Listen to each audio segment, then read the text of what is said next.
Hey there, folks. I'm Mark, in affiliation with Spectrum Pulse, and it's Billboard Breakdown. I don't remember. So, Billboard year is almost over. And in a bizarre way, despite it being very eventful, I'm still not quite sure how to feel about any of it. I'll get into more of this when we have our year-end lists, but contextualizing everything that happened to me across 2021 has felt strange. And while we'll get another cooldown week in between album bombs here, I think I'm gonna need some time to really sit with this and reflect. Also, welcome back to everyone who missed last week's episode. It's gonna remain in text form at the moment as I put it together while dealing with the channel hack and then the channel termination issues on my main channel, but it is linked on the community tab. It's on my website. Please go check it out. And while you're here, please please subscribe. Let's make sure we can actually get some traction going here. Anyway, now into something that's far more stable, our top 10, where to the surprise of nobody, Easy on Me by Adele remains rock solid at number 1. The radio surge, it's unbelievable, dominant on streaming, and while sales position did dip a little bit, that's more because of a certain forced reactionary thing we will deal with later. It did remain comfortably ahead of Stay by The Kid Laroi and Justin Bieber at number 2 though, which lags in every single category except the radio, and even there it is starting to waver. Good. Then there's Industry Baby by Lil Nas X and Jack Harlow at number 3, mostly thanks to streaming and a radio run that just will not give up, which thankfully keeps it ahead of Fancy Like by Walker Hayes as still at number 4. It's consistently strong in every channel, although it looks like the radio might be finally done with it. Again, good. Then we got Bad Habits by Ed Sheeran at number 5, where despite the sales and the radio dropping off, I expected to rebound ever so slightly next week courtesy of the album bomb for Equals that is coming, but it still held up over Way Too Sexy by Drake featuring Future and Young Thug at number 6, which still has a lot of streams, even as it seems like the radio might also be getting done with it. And that opens up things for Shivers by Ed Sheeran at number 7, which is also on the rise and will absolutely get a boost next week. Then we got Good For You by Olivia Rodrigo continuing to slide away on the radio at number 8, and that brings us to a new arrival in the top 10, Need to Know by Doja Cat at number 9.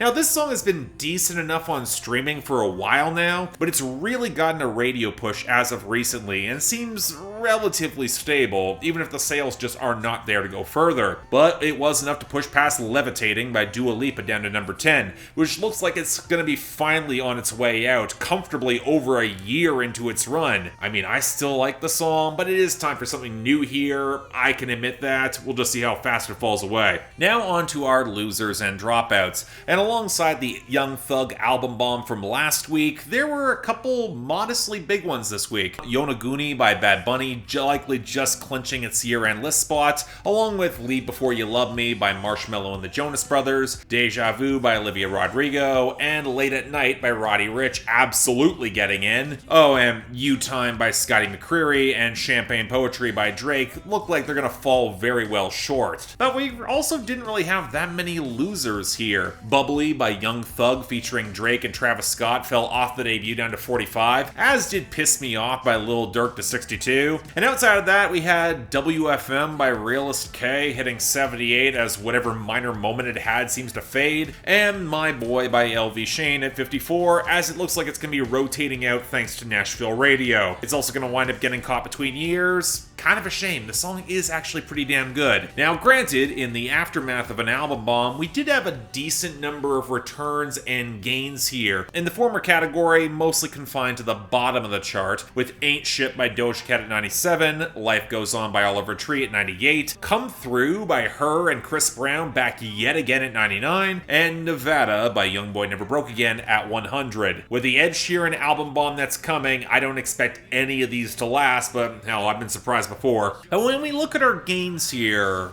outside of Better Days by Naked, May Muller, and Polo G at 35 off the debut, with big thanks to streaming, the rest of our gains, they're just in country that are filling up all the gaps. On the one hand, you've got Like a Lady by Lady A at 85, and Whiskey and Rain by Michael Ray at 67. You couldn't have put a Carly Pearce song in here too, Nashville, come on. But on the other hand, you do have One Mississippi by Kane Brown at 68, and Till You Can't by Cody Johnson riding continued gains to 65.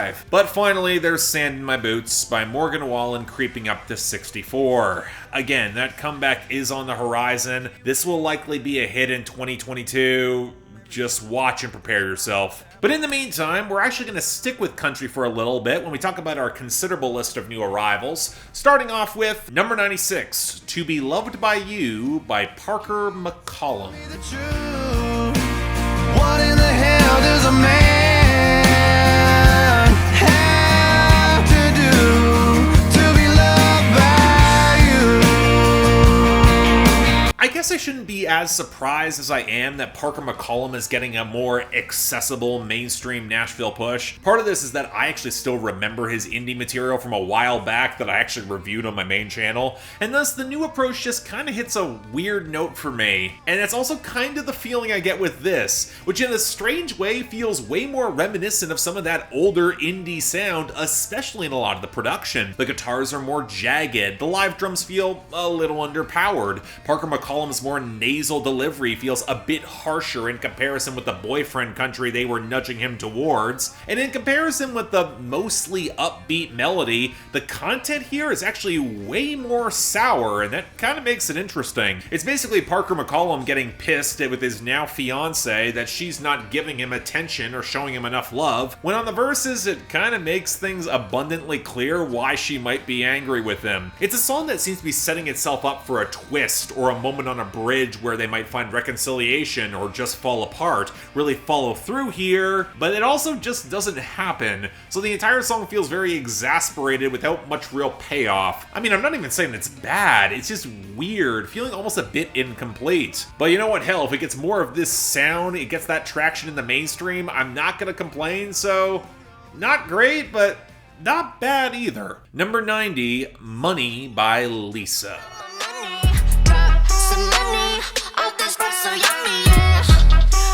Twerking when I buy the things I like.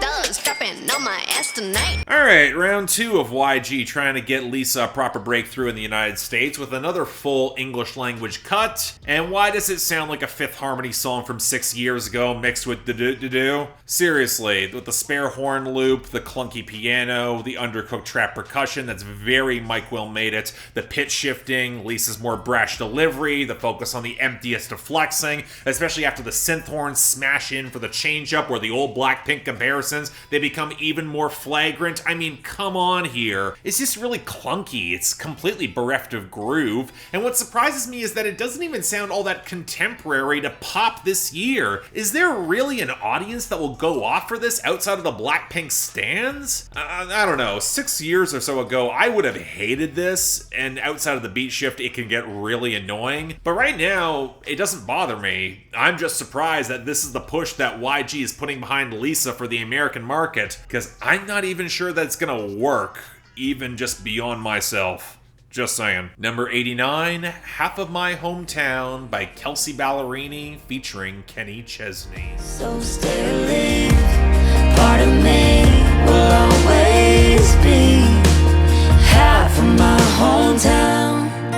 I posted my joy online with this song finally being pushed for Kelsea Ballerini, and I was so pleasantly surprised to see so many people actually agreeing with me. I've long had the impression that Kelsea Ballerini has never gotten a proper pop country push as a better songwriter than many will give her credit, and with this getting released so late in her singles run, kind of looks like my suspicion with her label's been confirmed, but hey, it's finally here. My favorite song from her self-titled album last year, and it's a great one. The program percussion isn't quite as obtrusive, generally sounds pretty good behind the lead, interweaving acoustic lines. Kenny Chesney is a great support that doesn't overwhelm the sound and adds some really rootsy backing presence, but the real star of the show, the songwriting. This is Kelsea Ballerini looking at the divide that comes with a lot of small town life, between those who fall in love with that culture and the small town, and those who are looking outwards for so much more. And what I like here is that she takes a wide-angle lens for everyone.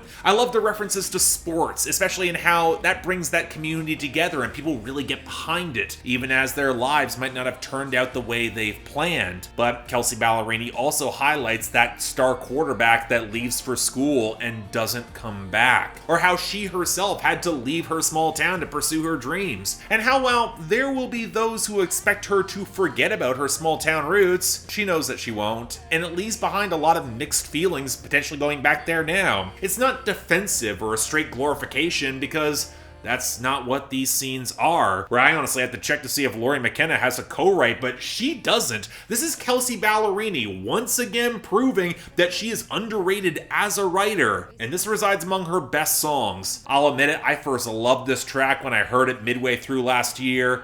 I'm so happy it's finally getting a push. Highly recommended. Number 88, Big Energy by Latto. It ain't too many niggas that can handle me, but I might let you try it off the Hennessy. Make them sing to this pussy like a melody, and if your bitch ain't right, I got the remedy. You know, there was a part of me that cynically thought when Latto changed her name that it would end her mainstream career. I mean, that would kind of suck, given that I thought she had some real flair in her breakout, but as a newer act coming out in that scene, consumers are really fickle. So I was pleasantly surprised to see this get some traction, seemingly without a real TikTok breakthrough, until I realized that Dr. Luke was on production and was replicating the Doja Cat formula with that weedy Tom Tom Club sample and the rollicking groove, instead relying on Latto to play the flexing Megan Thee Stallion role, where I'm just not sure she's got the same level of swagger or charisma just yet, especially with flows that feel a little bit sloppier. I guess it's my frustration with this song. It feels a lot more angular and fidgety than a lot of the pop rap that's going in this lane, leaning on more staccato touches of 80s R&B and disco, where unfortunately I'm not sure Latto has the tightness, and she's not a potent enough singer to make a lot of that big dick energy come through effectively. I don't know, I think the groove is alright, but this feels like a lesser version of the better pop rap crossovers we've gotten already, so I'm not really all that impressed. Just saying. Number 87, Scorpio by Moneybagg Yo. I can't figure out her motive. It's the small things, don't take much to win her over. Stack out summer cause her birthday in October. And speaking of acts that occasionally feel like also-rans, Moneybagg Yo dropped the deluxe edition of that album from earlier this year, where I'm still perplexed that he had enough of an audience to get a real album bomb. But he did get 2 songs charting this week, with this being the first writing of very obvious DMX and Faith Evans sample for a slow jam playing in a similar vein as Waukesha, except this time around with a more restrained, even old-school scratchy beat, where it seemed like he could ride it more effectively given his flow. And I say that, even despite the weird pile-up of bars at the end of first verse, but what I do find more interesting about this is the story that Moneybagg Yo is trying to tell here, focusing on a girl that's got as much autonomy as he does with who goes in and out of her life, and he just can't seem to figure out why she won't stick around. I don't know, it seems like she's been burned before, or maybe she's just not that into you. But more importantly, you describe sex as violating her, and have such fun lines as, when it's soft, she get it rock. And then instead of maybe asking what she might think, what she might feel about the whole situation, you write it off as simply dealing with a Scorpio. Alright, look, my point of view with horoscopes is that they run on confirmation bias and folks believe what they want to believe. That's true in a lot of belief systems. But here it just comes across as kind of obtuse where it doesn't need to be. Still, compared to most Moneybagg Yo tracks, this actually isn't that bad, especially a lot of the production and sample. Oh, what the hell. It's gotta pass. Number 79, Poke It Out by Wale featuring J. Cole. Yeah, she got a little butt, so what? Big bag, she can show enough. Poke it out, poke it out, yeah, poke it out. I really shouldn't get this sinking feeling whenever I see a new Wale song on the Hot 100. I've never actively disliked this guy, and he's got moments that are generally fine, but it's one of those cases where I've never really thought the execution has lived up to any hype he's had, especially in certain industry circles, which probably guarantees this a real radio run, especially with the J. Cole cosign. And Okay, alright. There's a certain type of rap song that is clearly trying to be cool and pick up women, but you can tell more about the framing. It's gonna go over way better with the bro set. Tyga makes a lot of music like this, and both J. Cole and Wale have too many songs like this in their catalog, and this is one I just do not like. For one, it reeks of a lot of insecurity. It's not a good look for Wale to complain that since he's become a star, people don't love him, especially right before asking women to stick and poke their asses out in the most awkward way possible. And his verse has that same sort of weirdly structured pickup move where he tries to get the girl to turn it around, in both actually turning around for him, and then also coming back from getting implants and from quarantine. And then there's J. Cole. You know, it's less of a flex than you think it is to drop the beat and say that all your hoes miss you, especially then when you crib a pants line from Ludacris 10 years ago from a shittier song, compare a girl to a shiny Montclair jacket, and then compare yourself to a landmine. I mean, the larger issue is that the bassy old school production from Cool and Dre of all people sets up a much more playful vibe, but both Wale and J. Cole come across as a lot more pushy and more awkward. And look, as someone who's not particularly smooth and really does not have that much game, it shouldn't immediately make me think, nope, this is not gonna work at all. So yeah, I really don't care for this one. Way to waste great production from Cool and Dre, but sorry, not good. Number 69, Switches and Drakes by Moneybagg Yo featuring Lil Durk and ESTG. Take your shit, I cannot argue with them, bad back. Since you woofing like you killing, grab your gun and slide back. I'm not surprised this is the other song we got from the deluxe album. Lil Durk is the sort of cosign that guarantees a hit these days. But to their credit, like with last week, I actually think this turns out pretty good. Both Moneybagg Yo and ESTG actually lock in with their flows for the sort of gunplay and menace that both of them are actually pretty credible at selling in terms of more visceral gangland detail. But I also gotta say, this feels more like a Lil Durk song overall, as he's got both the opening verse and the hook opposite the creeping synths, the piano touches, and that more textured trap groove. That being said, this feels weirdly shorter than it should. Not ending with the hook feels like a missed opportunity, and Lil Durk's verse feels a lot shorter than it also should be. But okay, not bad either. But again, I'm not really sure what Moneybagg Yo is bringing to the table that's enough for me to really care about or look even further. I mean, it's not bad, but probably won't remember it. Just saying. Number 61, Not in the Mood by Lil Tjay, Fivio Foreign, and K-Flock. I see niggas keep playing these games, they must got it confused right now. Straight to the top, they don't never gonna stop when it's on the right now. Alright, full disclosure, I had no idea what to expect with this. I've been on the fence with Lil Tjay all year. I've yet to be properly blown away by Fivio Foreign, and I include that verse on the Kanye album. And K-Flock, I didn't know or recognize. So color me shocked just how well this went off for me. For one, the drill production is excellent here. The bells and piano build the stuttering menace effectively into Lil Tjay's striking hook that explodes with the touches of flutes off the bass rumble. And while I say the vocals are mixed a little bit low outside of the hook, nobody really outright embarrassed themselves here, with Fivio Foreign sounding on point. Again, not used for that. K-Flock being a little sloppier, but otherwise sounding pretty visceral. I like his vocal tone. And Lil Tjay, okay, outside of that line saying that he's got people sucking him off like they're gay, his knack for melody keeps this distinctive, if a little bit basic and not quite having the detail to elevating to being truly great. But honestly, on production alone, I actually kind of like this a lot. And for someone who's been on the fence with a lot of drill, yeah, great surprise. If you're curious, give us a chance. Check it out. Number 28, Let's Go Brandon by Bryson Gray featuring Tyson James and Chandler Crump. I'm legit happy that the last episode was just kept on text, because the less I have to acknowledge this stupid saying passing itself off as protest, the better. Like last time, I looked up all these guys, and to their credit, they actually come across as more established in this niche of reactionary rap music than Lozo Alexander did for his grift. Both Bryson Gray and Tyson James are established in the Christian rap scene across the past few years, which unsurprisingly opens up a lot of doors for conservative-leaning content, whereas Chandler Crump comes a little bit more across like a shitposter with a lot less credits hopping on board for his verse. It actually sets off some real controversy because the video got taken down for anti-vax propaganda and saying that the pandemic isn't real, while framing it all as just asking questions, and if you ask questions they ban you, they shut you down, or they're just being euphemistic. It's also why I'm not going to play or show any of the video. My channels have been compromised enough, and these guys seem like the sort to be kind of disingenuous, especially when they then cite Kyrie Irving and Nicki Minaj as your sources about all this, and along the way spout off QAnon talking points about Biden being a pedo, and then taking someone out back to play Smear the Queer.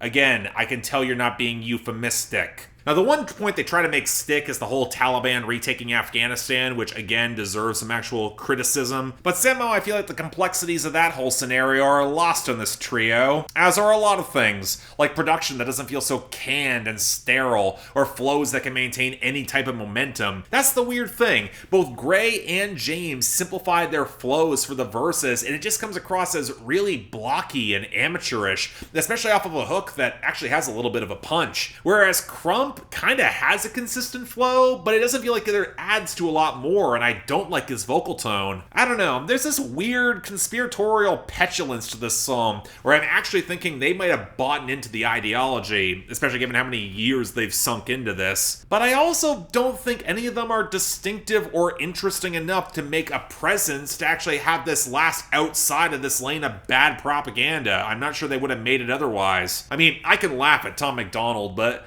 this is just tasteless and shitty in the least interesting way possible. So yeah, next. And finally, number 27, Moth to a Flame by Swedish House Mafia and The Weeknd. Or does he know the pictures that you keep? I mean, I've known for years that The Weeknd's got a fondness for electronic music, so him hopping onto one of the singles of Swedish House Mafia's big comeback push, that makes all the sense in the world, and I was kind of hyped for this. But what often gets overlooked is how mixed some of the results have been. I've seen some folks compare this to Lost in the Fire with Gesaffelstein, and sadly that's actually pretty apt here, with all the reverbed keys, the muted strumming, the pulsating but padded house beat, and the odd feeling that it's a little bit more compressed around the vocal leads than it really should be to go off. More distracting is how it doesn't really seem like it's building to the sort of dramatic crescendo that made the best Swedish House Mafia songs, even as they try to ramp up some of the keys. Mostly because The Weeknd never ramps up any bombast in his own delivery to effectively match it. I guess the simmer might be part of the point when you look at the lyrics, given that The Weeknd's trying to play the seducer role to lure this girl away from the guy that she's currently with who's better for him, but The Weeknd's such a irresistible bad boy. But the atmosphere never quite nails the menace or sense of potential danger that would come from her doing so. I mean, the groove's okay, but this doesn't strike me of having much in the way of legs, especially in comparison with some of the darker and more interesting house tracks we got charting in 2021. I mean, it's not bad, per se. I can't call it good either, and that does strike me as a bit disappointing. Gotta say. But that's our week, and the best and the worst fall out remarkably fast. For the worst, yeah, let's go Brandon, obviously. It's Brad propaganda that gives me no incentive to really care to listen to it again, which again, not a good sign for a song that's charting. But dishonorable mentions going to Wale and J. Cole for Poke It Out. There's just an icky vibe of that song I do not like, and watch it become a hit. And again, they wasted that production. Now, the best of the week's actually a bit more competitive beyond Half My Hometown by Kelsea Ballerini and Kenny Chesney obviously getting the top spot. And I think I'm gonna go with Not in the Mood by Lil Tjay, Fivio Foreign, and K-Flock, pretty much on production, and a hook that I am shocked I like this much. It really went off for me. Next week, though, last week of the Billboard year for 2021, the end of this season of Billboard Breakdown. Stay tuned for that. But until then, I'm Mark, you're watching Billboard Breakdown, affiliated with Spectrum Pulse, and I'll see you next time.